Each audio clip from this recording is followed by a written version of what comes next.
sé si conoceréis a los Panchos. Yo no sé si a lo mejor Jaciel sabe de quién estoy hablando, de los Panchos. No. Pero en general, todos los de aquí, creo que en general conocemos quiénes fueron los Panchos, o no sé si decir quiénes siguen los Panchos, porque un Pancho cae y otro se levanta y continúa ese cuarteto de músicos que yo recuerdo que Dani hace muchos años nos grabó a Antonio y a mí un cassette de los Panchos, esas músicas tan hermosas de enamorados, pero no pegajosas y gelatinosas como los amores de ahora, sino unos poemas muy hermosos a las enamoradas. Y tiene una canción que yo creo que es muy conocida, y a excepción de Jaciel, todos tenemos que conocer, y es: si yo te digo ven, ¿cómo sigue? Lo dejo todo. Y casi que lo decimos cantando, y eso ya dice la edad que tenemos. ¿Verdad que sí? Bueno, pues si yo si yo te digo ven, lo dejo todo. ¿Qué profundidad, entre comillas, tiene esa frase para ser capaces de alguien decir algo y el enamorado soltar todo e ir detrás de la enamorada? Yo alabo eso en las personas que tienen esa capacidad de decir ven y la gente va y viene. Y si yo pudiera hacer eso con mis hijos, sería el tipo más feliz de la vida. Pero no, ni yo puedo ni vosotros tampoco. No obstante, qué hermoso es pensar en quién conoces tú que sea capaz de decirte ven y dejarlo todo. Yo al menos conozco a una persona, que soy yo, y conozco a una persona, que es mi mujer. Como ella diga ven, quieto parado, hay que presentarse a fila. Pero hoy vamos a ver a una persona que nos va a decir ven, y nosotros la única respuesta que tenemos que darle es dejarlo todo y seguirle. Porque esta mañana vamos a ver dos llamadas que te hace Jesús y las dos únicas respuestas correctas que puedes y que debes darle. Dos llamadas que te hace Jesús y las dos únicas respuestas correctas que puedes darle a Jesús.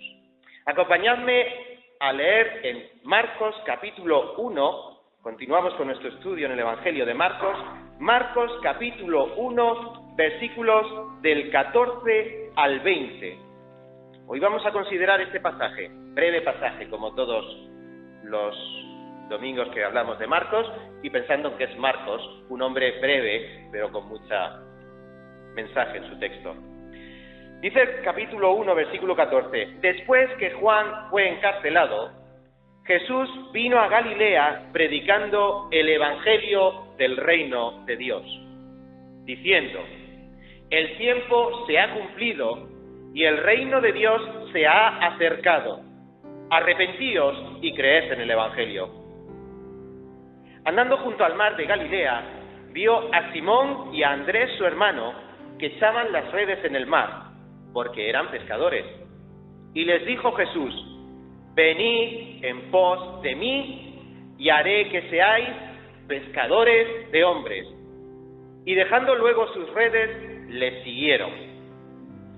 Pasando de allí un poco más adelante, vio a Jacobo, hijo de Zebedeo, y a Juan su hermano, también ellos en la barca, que remendaban las redes.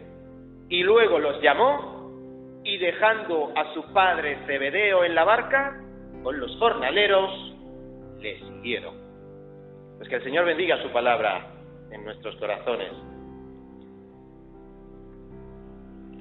Estamos en un momento en el que, si recordáis la semana pasada, vimos que dos cosas: el bautismo y la tentación de Jesús.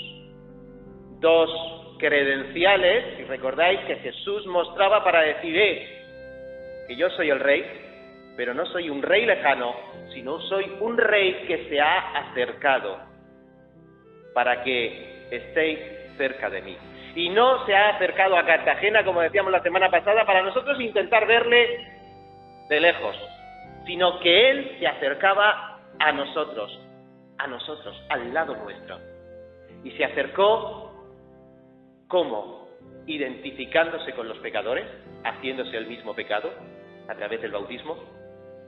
Y además se acercó sufriendo las tentaciones que todos nosotros podemos sufrir, para darnos cuenta cómo Él, a través de esas tentaciones, nos enseñaba a cómo no solo se sufre la tentación, sino cómo se sale victorioso de la tentación.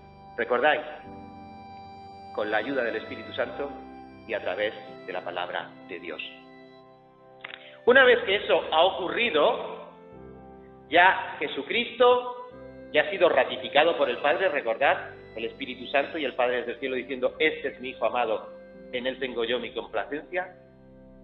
A Él oí. Pues una vez que ocurrió esto, pues tenemos que entender que Jesús, como vamos a ver, comenzó su ministerio público. Había venido de Galilea, está en Judea, es bautizado en Judea, comienza a predicar en Judea. Pero en este texto que hemos leído dice que después que Juan fue encarcelado, Jesús vino a Galilea, es decir, regresó a Galilea predicando. El momento histórico en el que el Señor comenzó a decir: me voy a Galilea a predicar, fue cuando Juan fue encarcelado. Y no hay más información aquí, no hay más información. Pero me gustan los detalles. Me gustan los detalles porque hay veces que cuando ya sabemos esos detalles, cuando volvamos a este texto, no solo vamos a leer lo que viene en el texto, sino lo que hemos aprendido meditando en la palabra de Dios en este texto. Pues el espacio que se dice que transcurrió entre el bautismo y la tentación de Jesús, y este momento en el que el Señor está en Galilea predicando, o comienza a predicar en Galilea, ha pasado aproximadamente un año. ¿Y eso cómo lo sabemos? Pues nos está marcando: después que Juan fue encarcelado, vino a Galilea. Si nos vamos al Evangelio de Juan, al capítulo 2, versículo 13, nos habla de ese periodo antes de este que estamos aquí. Por eso los evangelios unos a otros nos van ayudando a tener la panorámica amplia, y cuando leemos uno, con la ayuda de los otros podemos buscar esos detalles y encontrar más iluminación. Y nos dice que un año aproximadamente había transcurrido. ¿Y por qué se sabe que era un año? En base a las fiestas de las Pascuas que se menciona en Juan capítulo 2, versículo 13, que nos dice: estaba cerca la Pascua de los judíos y subió Jesús a Jerusalén. Jerusalén está en Judea. Así que en ese tiempo en el que Jesús empezó a predicar, llegó en Judea, llegó el tiempo de la Pascua, y nos dice el capítulo 2 de Juan que estaba cerca la Pascua de los judíos, y Jesús, como es tradición en todos los judíos, subió a Jerusalén. Y nos dice el versículo 23 de ese capítulo 2 de Juan: y estando en Jerusalén en la fiesta de la Pascua, muchos creyeron en su nombre, viendo las señales que hacía. Ahí está ese primer ministerio de Jesús, en el que predica, llega la Pascua, se va a Jerusalén, y detrás de él ya hay muchos que han creído en él. El ministerio de Jesús tenía impacto. Pero si nos vamos al capítulo 5 de este Evangelio de Juan, versículo 1, nos dice: después de estas cosas, recordad de qué cosas, en el capítulo 4 que hay, lo vamos a ver, pues el viaje a Samaria. Y después del viaje a Samaria, ¿qué hay? La llegada a Galilea. Este punto en el que nosotros estamos. Después de estas cosas, que el Señor sale de Judea y se va a Galilea, que acabamos de leer aquí, después que Juan fue encarcelado, después de estas cosas, había una fiesta de los judíos y subió Jesús a Jerusalén. Segunda subida a Jerusalén, ¿por qué? Por causa de la fiesta de la Pascua. Así que yo no, pero he leído que estamos en las Pascuas del año 27 y 28 después de Cristo. Es un viaje que se produce de Jerusalén o de Judea al sur a Galilea, tras el encarcelamiento de Juan. El momento en el que el Señor dijo: voy a comenzar a predicar. ¿Por qué estos detalles pueden ser interesantes a un creyente de a pie como nosotros? ¿Qué nos importa a nosotros que entre el capítulo 1, versículo 13 y el capítulo 1, versículo 14 haya pasado un año? A nosotros, como creyentes, a un erudito, a un tipo que estudie mucho la palabra de Dios o la Biblia, pues puede resultarle interesante, pero en principio, ¿por qué a nosotros estos detalles que surgen de la Escritura nos pueden resultar interesantes? ¿O qué relevancia tienen para nosotros cuando leemos el Evangelio de Marcos en nuestro devocional matutino? ¿Qué importancia puede tener? Bueno, ¿recordáis cuando hacéis los problemas de matemáticas los que nos decían los profesores? Lee bien el texto, el problema, vuélvelo a releer para que saques la información que te da el problema, luego puedas formular la resolución y llegar a la solución del problema. Pues de alguna manera, hermanos, cuando leemos y leemos después de haber meditado e investigado, nuestra lectura ya no es una lectura de pasada, queridos hermanos, es una lectura de la palabra de Dios más enriquecida. Y ya la próxima vez que leamos el Evangelio de Marcos, estamos viendo cómo este momento no es un momento pum que surge así en la vida de Jesús, sino que ya ha llevado un ministerio público, que como hemos visto ya lleva un año, en el cual Jesús está llegando a Galilea y ya hay mucha gente que ha creído en él y ya hay seguidores que van detrás de él. No es que de pronto, golpe y porrazo, como vamos a leer, se va a ir a las orillas del mar de Galilea, va a llamar a la gente y la gente le va a seguir. No, es que ya hay un trabajo previo hecho, que de la misma manera la Iglesia tiene que estar haciendo a lo largo del tiempo, de una manera continua, para que haya fruto. ¿Lo entendéis? No puede ser un arranque de caballo y parada de burro. No puede ser que tengamos siempre que pensar en vamos a hacer algo especial. No, esto tiene que ser la labor continua de la Iglesia.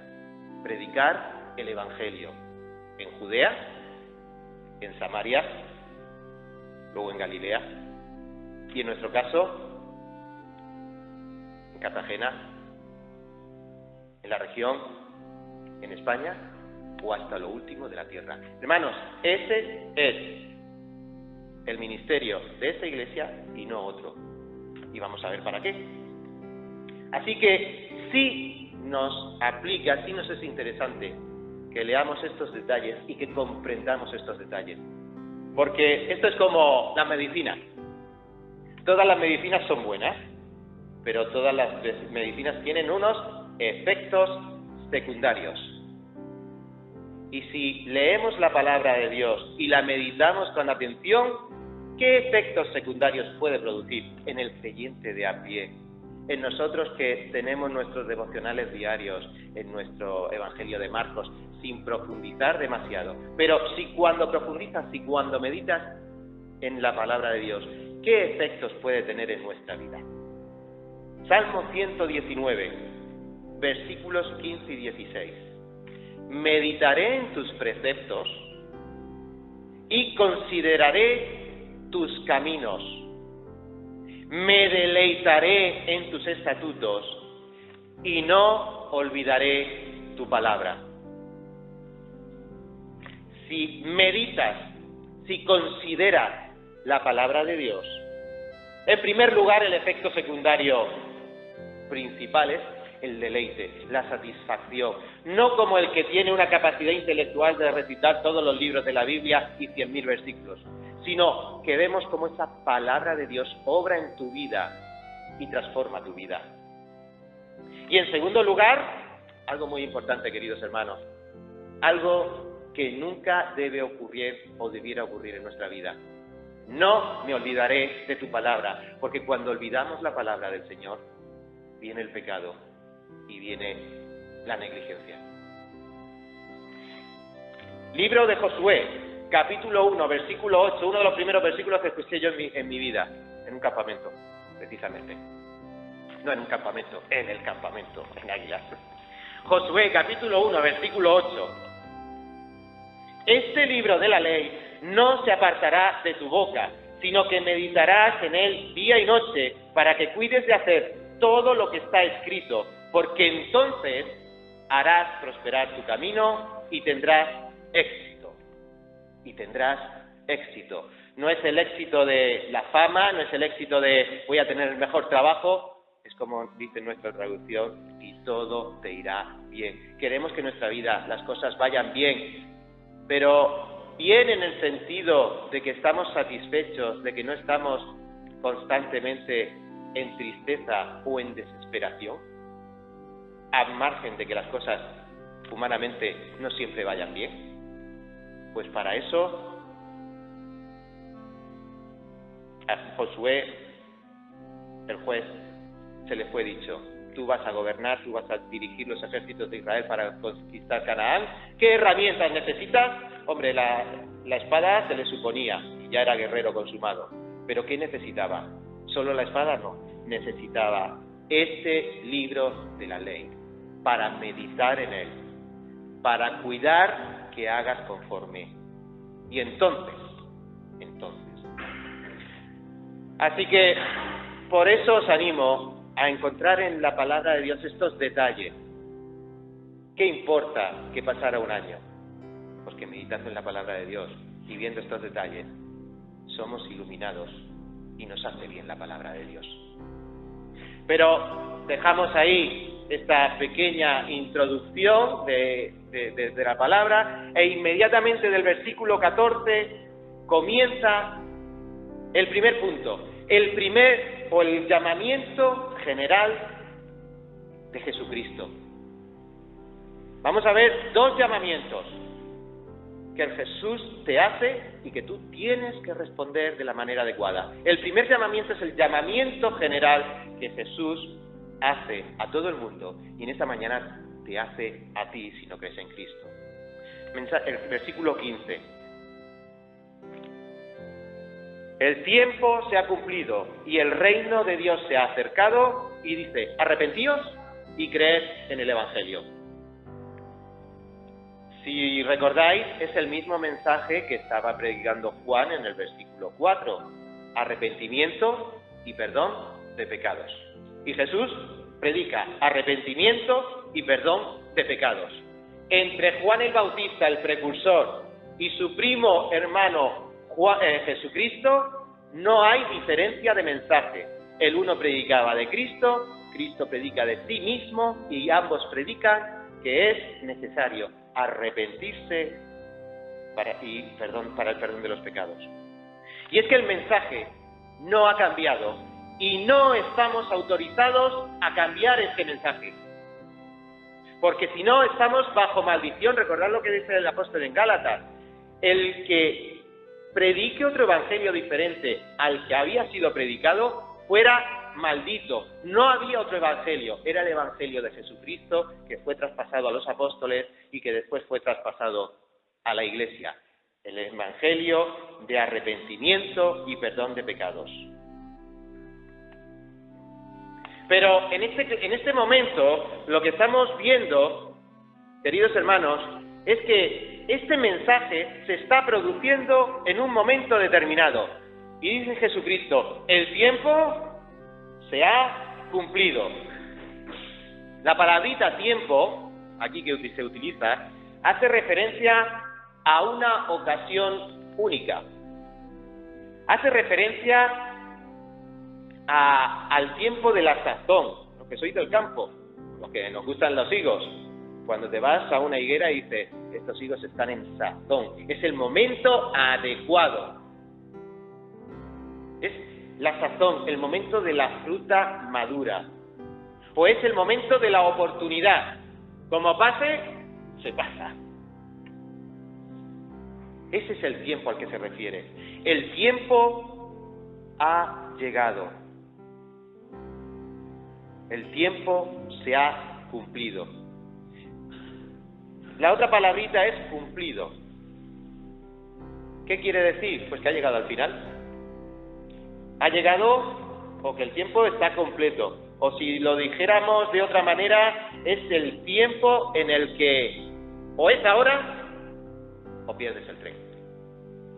Ayer llevé a mi suegra a la estación. El tren salía a las 8:24.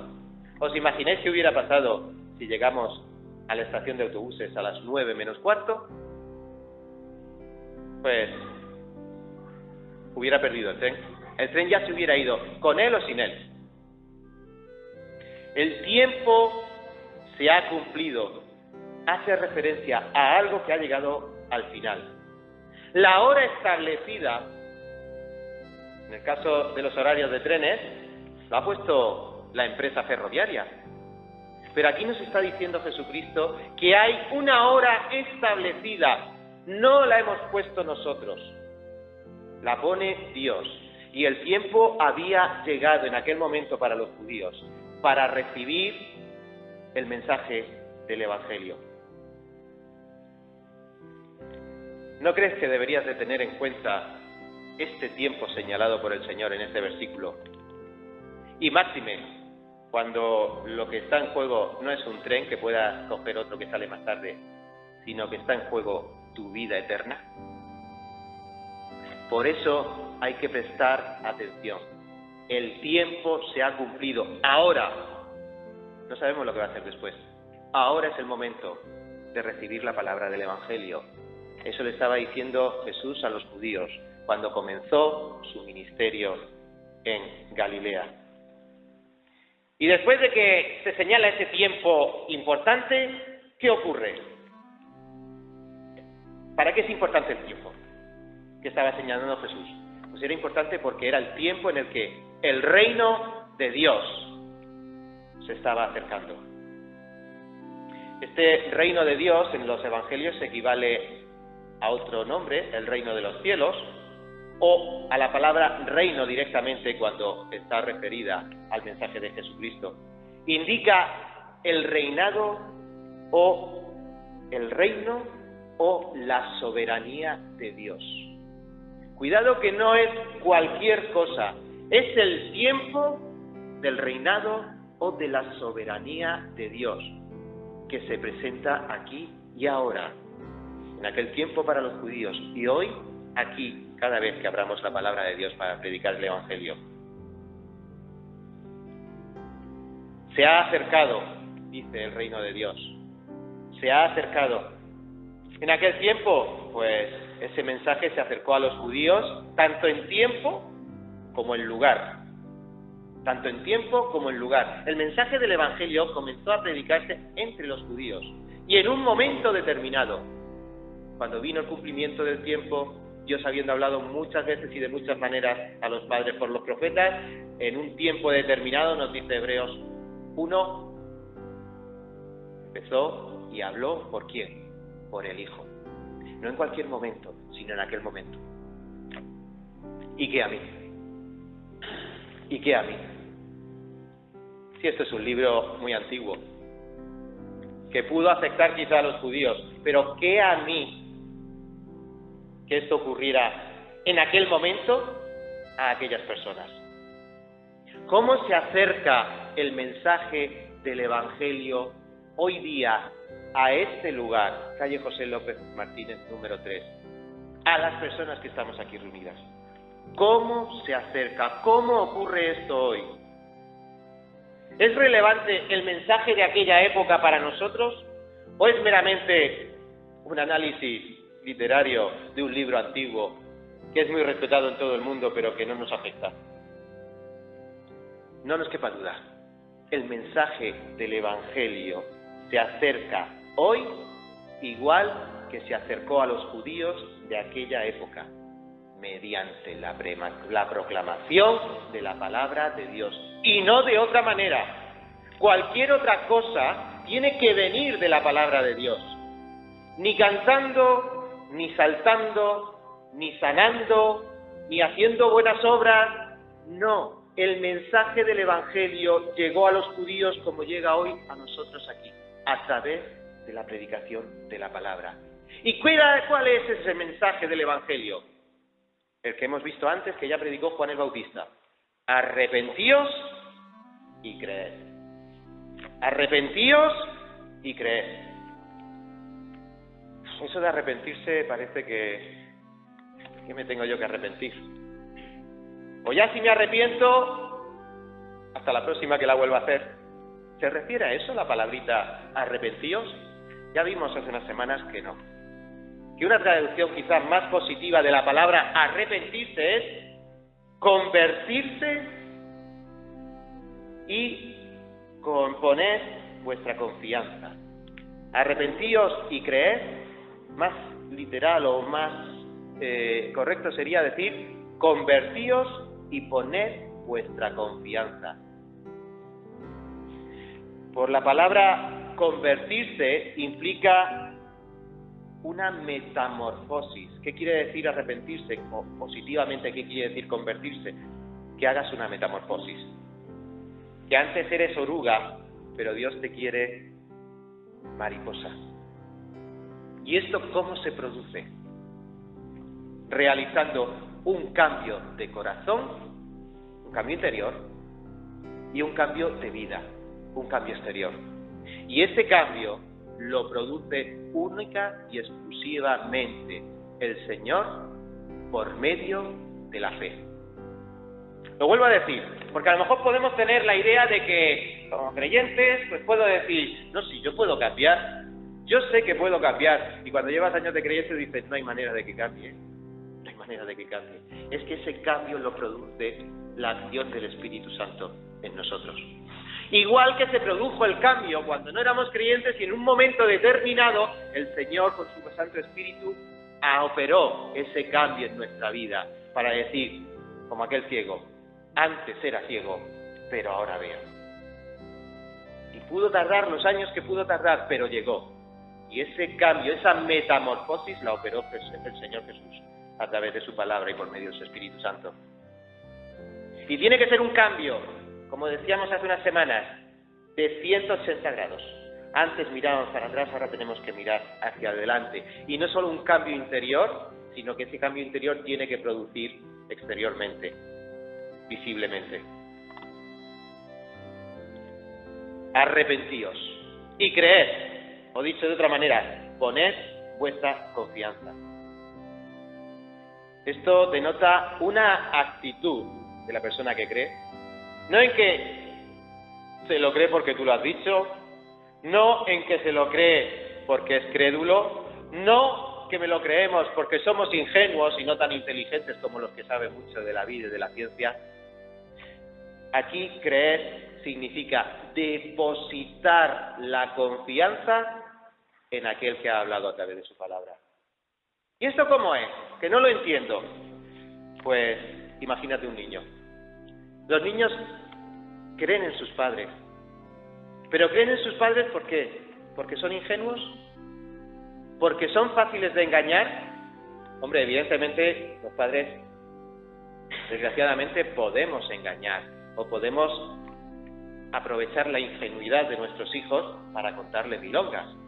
¿Pero por qué cree tu hijo en ti? Porque confía en ti, aunque no entienda las cosas. Porque confía en ti. Y tú puedes mentir o no mentir a tu hijo, pero él está creyendo en ti porque confía en ti. Esto es la palabra creer. Esto es la palabra o lo que opera la fe. Opera un acto de confianza en Dios. Porque como hemos visto antes con Job, aunque yo no entendía, al final entendí. Porque estoy confiando en Dios, que es superior a mí, pero que entiendo que es mi Padre. Como ya se apuntó anteriormente, no hay otro evangelio, salvo el que se predique de arrepentimiento de los pecados y de la fe en Cristo para salvación. Tener la confianza que Cristo lo ha hecho todo, que yo no puedo hacer nada más, ni puedo hacer ni siquiera nada, porque Cristo lo ha hecho todo. ¿Qué respuesta das al llamado de Jesús en esta mañana? Porque aquí hemos visto el primer llamamiento general, se está dirigiendo a todos los habitantes de Galilea, que por cierto había muchos incrédulos porque había muchos gentiles. ¿Qué respuesta da a ese llamamiento general de Jesucristo? a arrepentirte y a confiar en su obra. ¿Qué respuesta? Soy joven, soy mayor, eso ya no va conmigo. Soy bueno. O aquellos que dicen, no, tranquilo, más adelante. O quizás en otro momento. O no hace falta, vale como estoy. ¿Qué respuesta? ¿Qué respuesta encontramos en el versículo 15? Porque la respuesta está implícita en el llamamiento. Convertíos y poned vuestra confianza. No hay ninguna respuesta válida. No que seas joven, no que seas mayor, no que seas bueno. Ninguna de las respuestas que hemos mencionado. La única respuesta válida que da la palabra de Dios es esta. Conviértete, o me tengo que convertir, y poner mi confianza en Cristo Jesús. No hay otra. Así que, hermanos, esta mañana, en respuesta a este primer llamamiento general, bien podemos orar para que nunca falte este llamamiento divino desde este púlpito. Que nunca falte este llamamiento divino desde este púlpito, sino que abunde más y más, para que la palabra, hermanos, cumpla el propósito, como dice Isaías, por el cual Dios la envió, porque no va a volver vacía, hará y cumplirá su propósito.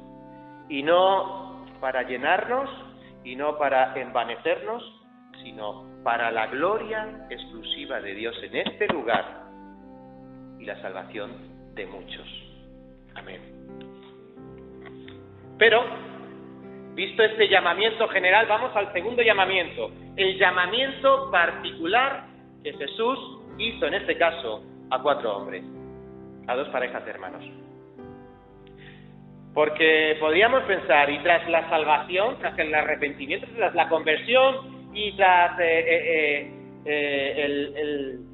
el momento de la confianza y de la fe, ¿ahora qué?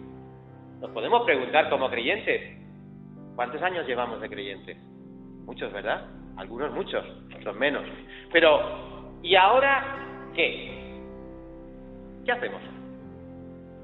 Pues,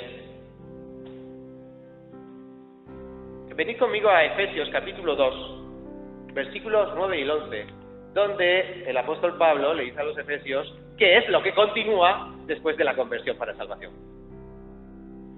Y leemos, la salvación no es algo que ustedes hayan conseguido, pues nadie puede decir que se salvó a sí mismo. Eso lo hemos visto. Nadie puede decir que se salvó a sí mismo. El que salva es Cristo.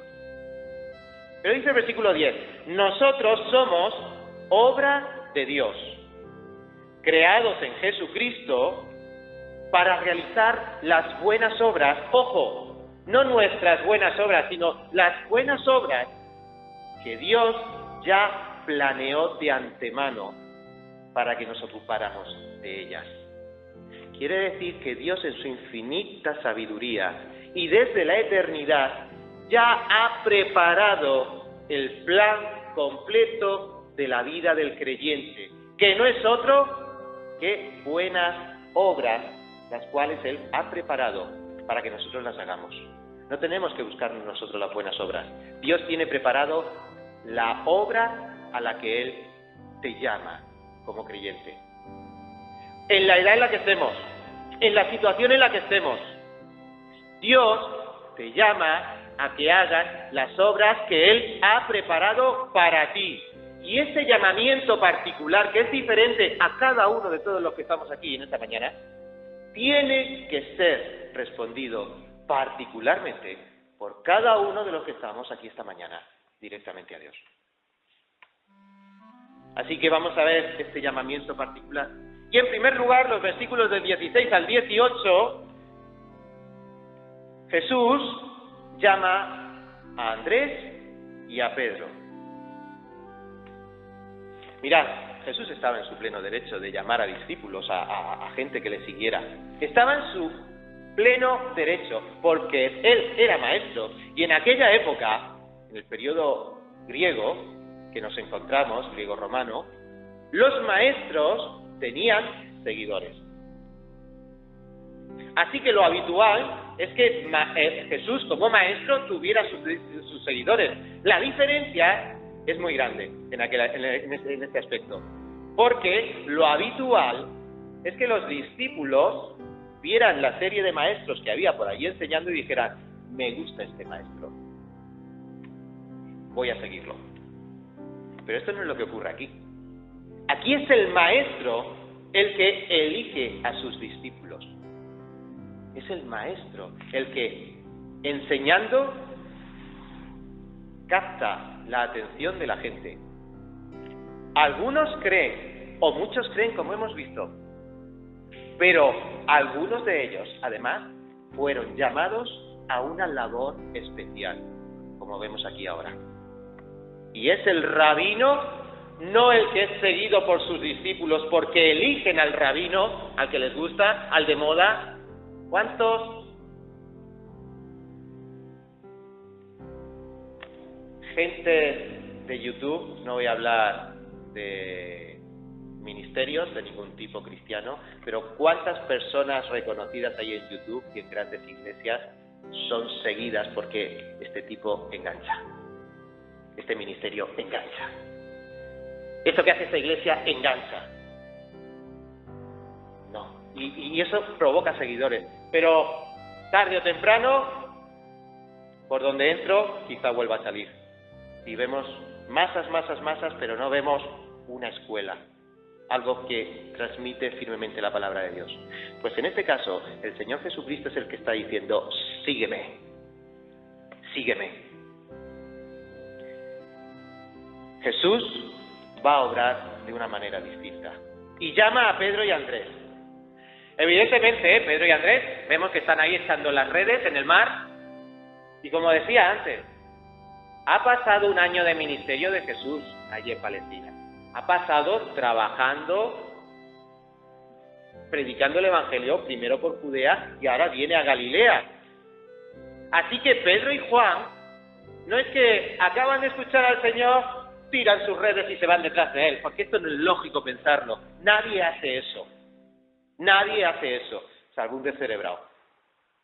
Pero en este caso, como nos habla el Evangelio de Juan, capítulo 1, los versículos del 37 al 45, no lo leemos por amor al tiempo, nos dice en ese Evangelio de Juan, en el periodo de ministerio del Señor en Judea, que Andrés era discípulo del Bautista y fue a ver a Jesús. Y cuando conoció a Jesús, llamó a su hermano Pedro y se lo presentó a Jesús.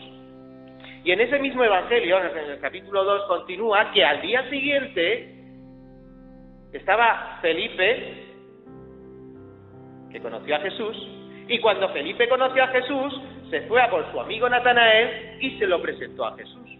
Es decir, que ahí ya había un trabajo hecho de campo, donde estos hombres tuvieron contacto con el Jesús en Judea, y de alguna manera ya se sintieron atraídos por la personalidad de Jesucristo.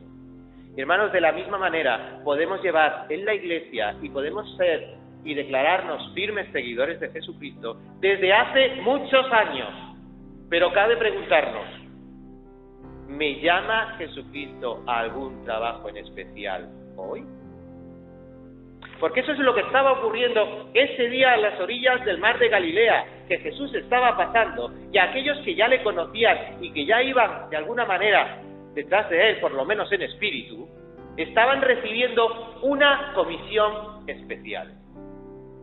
Y los primeros son Andrés y su hermano Pedro. ¿Qué comisión les está recibiendo? Jesús le está diciendo: venid, venid en pos de mí. Y un año después, el Señor les dice en particular a esos hermanos: venid en pos de mí, y en ese momento lo dejan todo. El verbo venir se utilizaba como una invitación, y aquí lo tenemos, una invitación en forma de llamamiento. Qué curioso el Señor, ¿verdad? Te está invitando y al mismo tiempo te está ordenando: sí, yo te invito, pero ven. ¿Qué carácter tenía el Señor Jesucristo para poder cautivar y al mismo tiempo que invita, esa invitación toma la forma de mandamiento. Ven.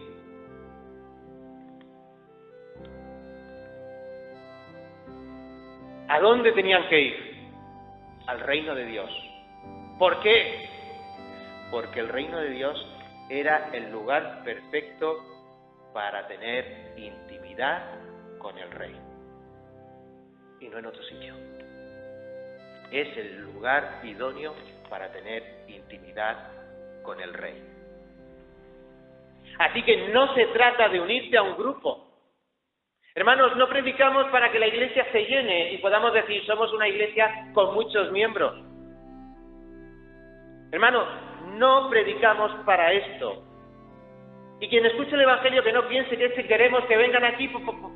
No. La invitación a venir es a unirse a Cristo. Y hermanos, cuando el Señor nos dice venid, nos invita a unirnos a Cristo para ser edificados en Cristo una vez que somos creyentes. Solo en Cristo, en su palabra y en la comunión fraternal los unos con los otros. En la institución que eso sí ha dejado Dios para que esto sea posible hacerlo entre los seres humanos. La Iglesia Universal de Cristo, y aquí en Cartagena pues representada entre otras muchas por este grupo que estamos hoy aquí. Venid y haré. Haré. La palabra o el verbo hacer, el original griego, viene de una palabra, de un nombre que se refiere a camino. Así que haré, en el original, quiere decir que se hará camino, se abrirá una senda. ¿Qué quiere decir esto? ¿Qué quiere decir esto? Pues que esta obra, otra vez, no pertenece a la persona que sigue a Cristo y hace muchas cosas por Cristo. Recordad, las obras las preparó Dios de antemano para que anduviéramos en ellas, una vez que somos creyentes. Y es Cristo, haré, el que prepara ese camino y el que va haciendo ese camino en la vida del creyente. Yo haré, no es tu obra, es la obra que Dios está haciendo en tu vida cristiana. Yo haré. Esa obra pertenece a Cristo y no debemos usurparla nosotros cuando hacemos lo que nosotros queremos, aún en el nombre de Cristo. Es que esto hay que hacerlo en la iglesia. Sí y no. ¿Es Cristo el que está haciendo o decidiendo que se haga eso en tu vida? ¿O eres tú el que ha decidido hacerlo en el nombre de Dios sin tomar a Dios en cuenta? Esa obra no podemos usurparla. ¿Por qué? Porque como nos dice el Evangelio de Juan 14:6, yo soy el camino, referido a Cristo. O este camino, se refirió el escritor Lucas en el libro de los Hechos, capítulo 9, versículo 2, ¿recordáis? Cuando Pablo fue comisionado por los sacerdotes para ir a Siria, para ir a Damasco, a detener a los que seguían el camino, refiriéndose a la iglesia de Cristo, a la primitiva iglesia de Cristo, que se denominaba el camino. ¿Por qué? Porque seguían al camino. ¿Quién es el camino? Yo soy el camino, Jesucristo. O como nos dice otra traducción, otra manera de utilizar esta palabrita en Filipenses 1:6, estando persuadidos de esto, que el que comenzó en vosotros la buena obra, la perfeccionará. Ese es el trabajo del que prepara, del que hace el camino en nuestra vida. La perfeccionará hasta el día de Jesucristo. Así que esa obra, ese haré, es un preparar un camino en tu vida, que solo lo hace Cristo y que nosotros no debemos meter la mano. ¿Qué lo iba a hacer? ¿Qué es lo que iban a hacer ellos? ¿O en qué los iba a convertir? O como dice otra traducción, en lugar de haré, o llegaréis a ser, esa evolución de la vida del cristiano. ¿En qué se iban a convertir? En pescadores de hombres. El pescador sale, a mí me gustaba mucho pescar, y la pesca lleva un señuelo o un engaño, que es el anzuelo con el bichito para que el pez pique. que se nos quite de la cabeza que nosotros vamos a salir a predicar el Evangelio a ver si podemos enganchar a alguien, y mucho menos con engaño. Aquí el hacer pescadores de hombres, como vamos a ver ahora, era entrenar a hombres en la palabra de Dios para que pudieran transmitir la palabra de Dios, que es la que hace que lleguemos a tener fe en Dios. Y eso requiere un entrenamiento. Tienes que ser entrenado para ser pescador de hombres. Y esto, en este caso, era un llamamiento especial. ¿Somos todos llamados por la Gran Comisión, como nos dice Marcos 16, y los paralelos, a que somos llamados a ir por todo el mundo a predicar el Evangelio? Sí, esa es la labor de la Iglesia. Y dentro de la Iglesia habrá un llamamiento también especial a personas especiales que son llamadas a predicar el Evangelio. Y este es un momento en el que hay ese llamamiento especial. Pescadores de hombres. ¿Te has preguntado alguna vez si Dios te llama para un ministerio especial? Domingo leyó esta mañana Romanos 12, y ahí hay un desarrollo de dones que el Señor ha puesto en su iglesia. No todos son predicadores, no todos son servidores, no todos presiden, pero sí todos somos llamados a hacer algo. Y dentro de ese hacer algo, es posible incluso que seamos llamados particularmente a hacer algo muy especial. ¿Te has preguntado si ese es tu caso? No, yo no soy llamado a hacer nada especial. Que sí, que Dios ha preparado obras de antemano para que las hagas. Pero ahora, algo muy, muy especial.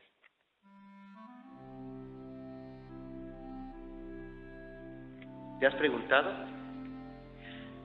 La respuesta de Pedro y de Andrés en esta ocasión no deja duda al respecto. Ellos identificaron que el Señor Jesucristo los estaba llamando a algo especial y dejando las redes, lo siguieron. Y la palabra dejar es muy significativa porque significa abandonar, dejar atrás, no volverlo a coger.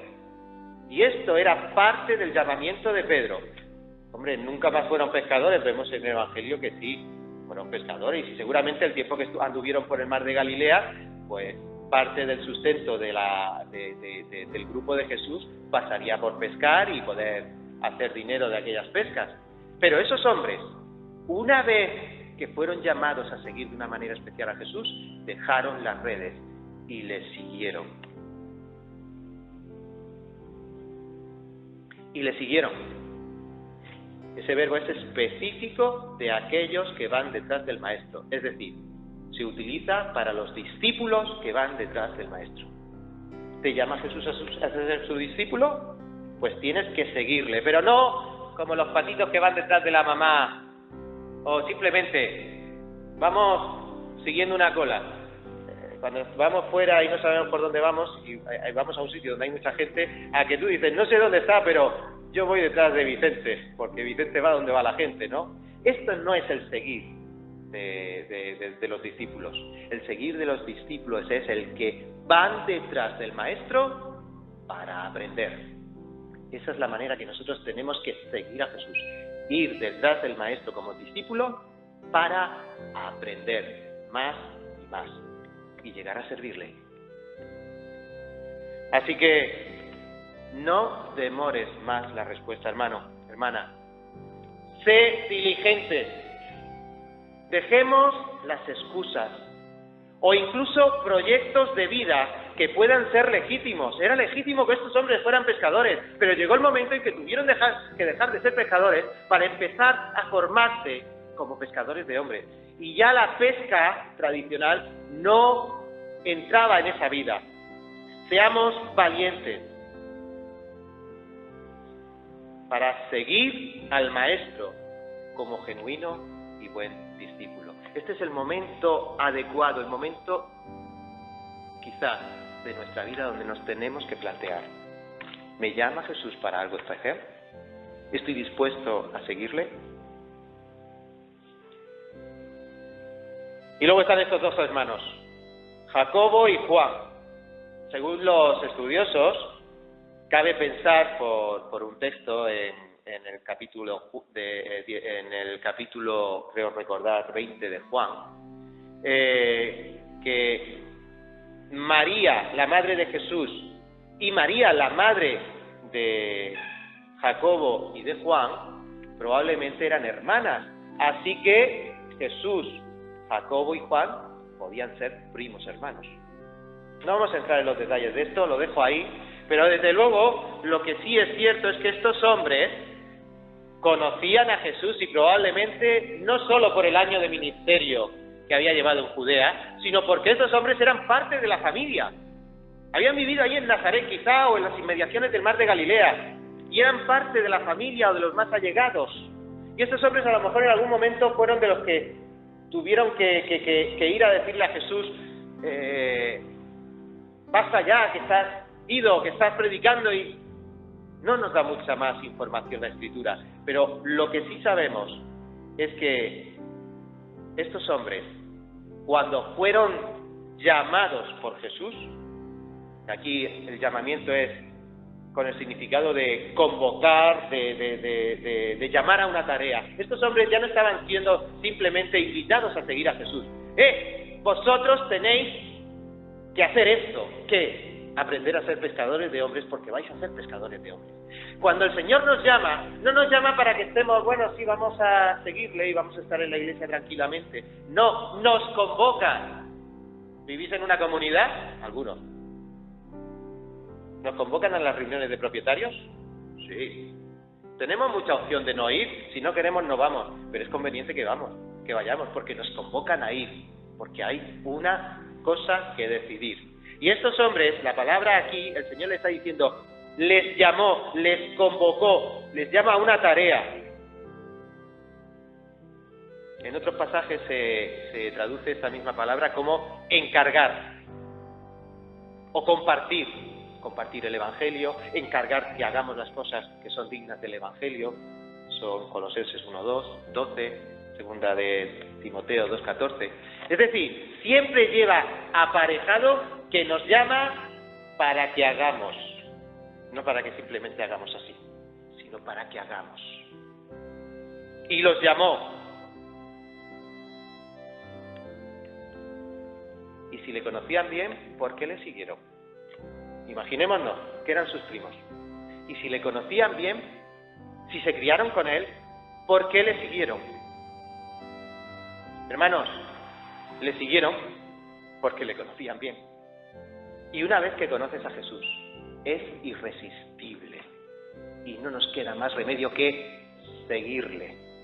Como creyentes, estamos en esa situación de conocer tan bien a Jesucristo, que cuando nos diga, ven, lo dejo todo. Ojalá. Porque en base a eso es que esta iglesia tiene asegurado el triunfo en Cristo. Y no en base a otra cosa. Es en base a eso, a que los miembros de esta iglesia lo dejemos todo por amor a Cristo.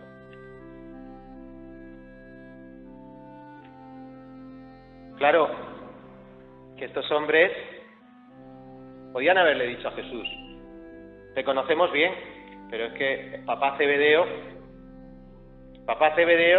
tiene una empresa y nosotros tenemos que estar en la empresa familiar para llevarla adelante.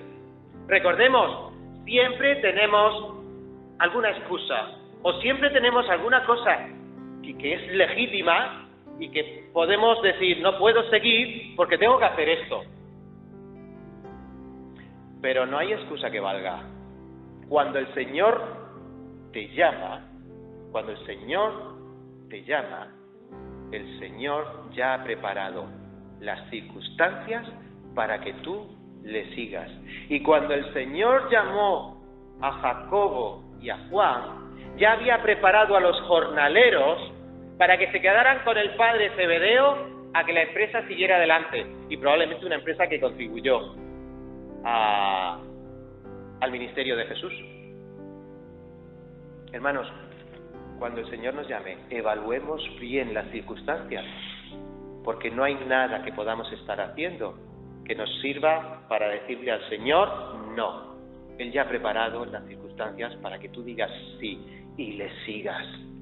Y le sigas. Como dice Mateo capítulo 6, versículo 33.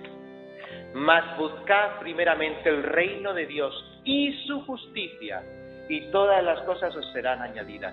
No nos preocupemos. La prioridad es seguir a Jesús. Estos son los dos llamamientos. Uno general a la conversión, al arrepentimiento, y el otro más particular a cada creyente, porque somos llamados a esas buenas obras que Dios ha preparado para ti y otras para mí. Y cada uno tenemos nuestro trabajo por hacer. ¿Y ahora qué?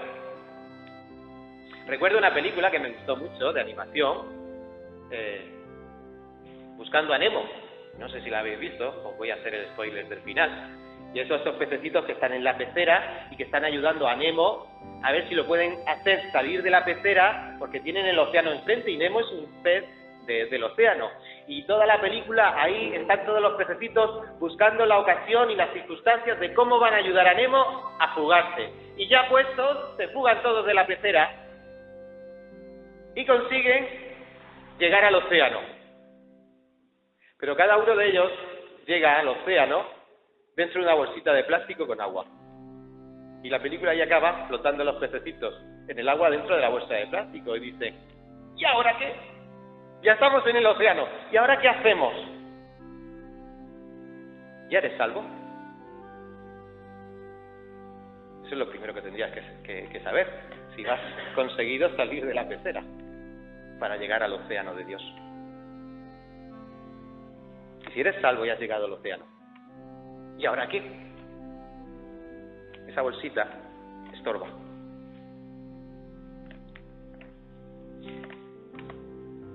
Todos somos llamados a ser convertidos y a depositar la confianza en Cristo. ¿Ya lo has hecho?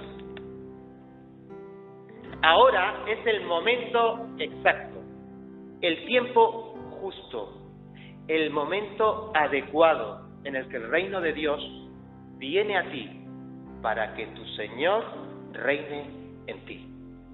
Es el momento adecuado. Y todos los creyentes somos llamados a ser discípulos porque necesitamos entrenamiento. Eso sí que no nos debe de provocar duda. Todos necesitamos entrenamiento, por eso ser discípulos, porque tienen que ser entrenados por el Maestro. Pedro, el impetuoso y cobarde al final, el ministerio de Jesús. Jacobo y Juan, furiosos hijos del trueno, con deseo de ser los primeros en todo y de hacer callar a los que no estaban en el grupo. ¿Os acordáis? Son pasajes del Evangelio que nos describen las personalidades de estos hombres. Pero en este punto también nos debemos de preguntar, ¿qué listado de cosas negativas podría hacer de mí mismo que no le gustan a Cristo porque estorban para nuestro crecimiento espiritual en santidad y servicio a Dios? Existen esas cosas, porque nos podemos ir enseguida a decir, es que los apóstoles, que esta gente era el uno no sé qué, el otro no sé cuántos, ¿y tú qué? Pero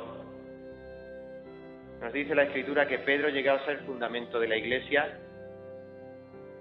Andrés, hay varios pasajes en los Evangelios en que siempre se le ve trayendo personas a Jesucristo. Jacobo, que llegó a ser el primero de los apóstoles en ser muerto por causa de Jesús. Pero estos hombres fueron valientes para dar el paso adelante. En aquellas circunstancias no era fácil, ¿eh? Dieron el paso adelante para dejarlo todo, seguir a Jesús, dejar la seguridad del hogar y del trabajo, enfrentarse al rechazo social y al rechazo religioso. Porque cuando ya vayamos un poquito más adelante vamos a ver que enseguida los fariseos sacaron las garras. Y estos hombres padecieron finalmente por Cristo aquí en la tierra, pero por amor a Cristo. Así que esa es la disyuntiva en la que nosotros nos encontramos. ¿Vamos a dejar lo que tengamos que dejar por seguir a Jesús? Y ahora, Ahora te toca a ti, amigo, hermano. Responde con arrepentimiento y fe en Cristo al Evangelio del Reino de Dios. Responde enseguida al Maestro. Y como dice Hebreos capítulo 12, versículo 1, despojémonos de todo peso y del pecado que nos asedia y corramos con paciencia la carrera que tenemos por delante. Amén.